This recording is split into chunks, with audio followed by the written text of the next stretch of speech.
Hey everybody, welcome back to the channel. If you're new here, my name is Embry. I'm a commercial photographer and videographer based out of Nashville, Tennessee. Today we are going to be talking about what equipment is actually necessary for you to have and own when you're beginning learning photography. As always with this channel, if we have any active equipment giveaways, a link to that info will be active here.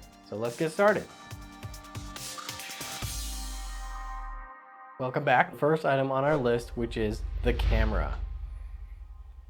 Now, I know that the first item on this list is really obvious. You're going to need a camera if you're going to start photography, but I do want to offer a little bit of advice as to what kind of camera you should be looking for. I would suggest getting a DSLR or a mirrorless camera. Now, my only absolute rule when considering your first camera is that it have a manual mode available. Now, this will be marked on either the dial up here or it'll be shown on a screen on this side. Shooting in manual mode will allow you to select all of the functions and options for the aperture, the ISO, and the shutter speed yourself and not let the camera do any of the thinking of that for you. Now, if you're interested in getting a full comprehensive guide to buying your first camera, I will be linking a video up here as soon as that becomes available. So the second item on our list is a lens.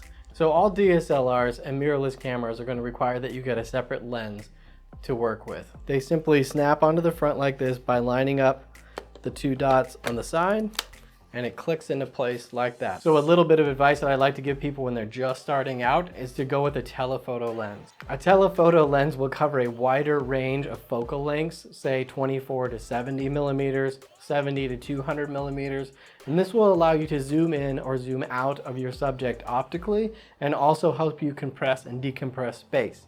Now, if you don't know where you're going to be going with your photography, say you want to be a wedding photographer or a product photographer, but you don't exactly know what your creative style is going to be right off the bat, a telephoto lens is a great place to start. Now, if you do have the money when you're just starting out, I would go with the 2.8 aperture if you can at all afford it. If not, it's absolutely not necessary and you can learn the same exact way and learn the same concepts, but it really does help in lower light situations and it gives you a little bit more shallow depth of field. There are also many third-party companies that make lenses for your specific camera body that don't come from the specific manufacturer, so the barrier of entry is a lot more affordable. Really quickly, if you like what we're doing on the channel, please hit like on this video and then the subscribe button. That would go a really long way to help us continue making content for you. And if you want to hit the bell icon to get notified every time we release a new video or a specific set of videos, that would go a really long way to help us as well. Thank you. The third item on our list is going to be batteries. Now, this is an easy item to really overlook when you're a beginner photographer. I honestly advise everyone that I talk to about this to have a minimum of 4 batteries. You can buy these 3-pack kits, come with a charger, 2 batteries. I would get 2 sets. That way you'll always have a charger with you, keep it in your bag, and then always have a charger at home so that you're never without one and you're never without charged batteries. They even charge in your car so that you can be on location that doesn't have power. I cannot speak highly enough about batteries. Keep them on you all the time. Number 4 on our list is memory cards.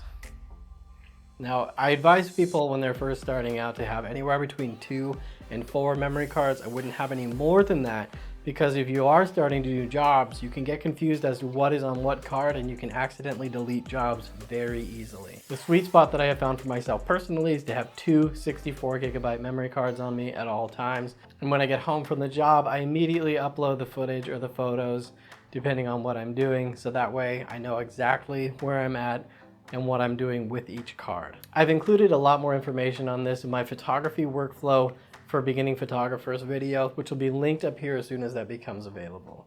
Also, I'm going to sneak in really quick that along with your memory cards, you're going to need a memory card reader to import all of the photos that you're taking onto a computer.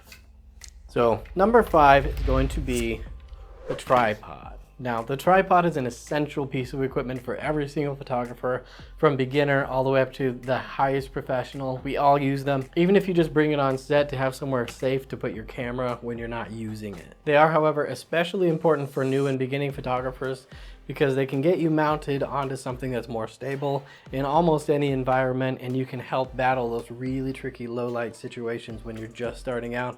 I actually do have a link to a full video that I have on this specific one from UBsize. I love it. It was really cost effective. I think $31.99. I wouldn't overthink the price of this purchase right off the bat. go with a cost-effective one. And then if you have needs later on as you grow in your photographic style, definitely upgrade later. So now that you've assembled your complete beginner's camera kit, you are going to need to put it all in a camera bag.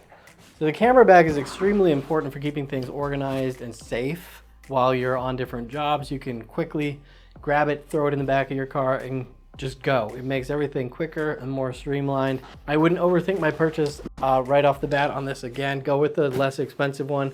They have camera bags that cost like $1,000. I don't understand what's happening there, but you don't need a $1,000 camera bag. I would advise getting something cleaner and simple looking like this black bag, because it's nondescript and people will be a lot less likely to get up and walk away with it, I think. One thing I like to tell beginning photographers when they're just starting out is that most photographic equipment is specific to a type of field of photography, and that they need to understand they don't need all of it.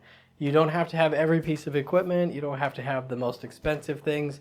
You need the equipment that's right for you and what you're trying to do. We really do go a lot more in depth on this in our camera buying guide that I'll link up here again. Thank you so much for sticking around this long in the video. Again, if you liked what you saw, please consider hitting that like and subscribe button and the bell notification to get notified when the other videos in this series are released. Thank you so much and have a great rest of your night.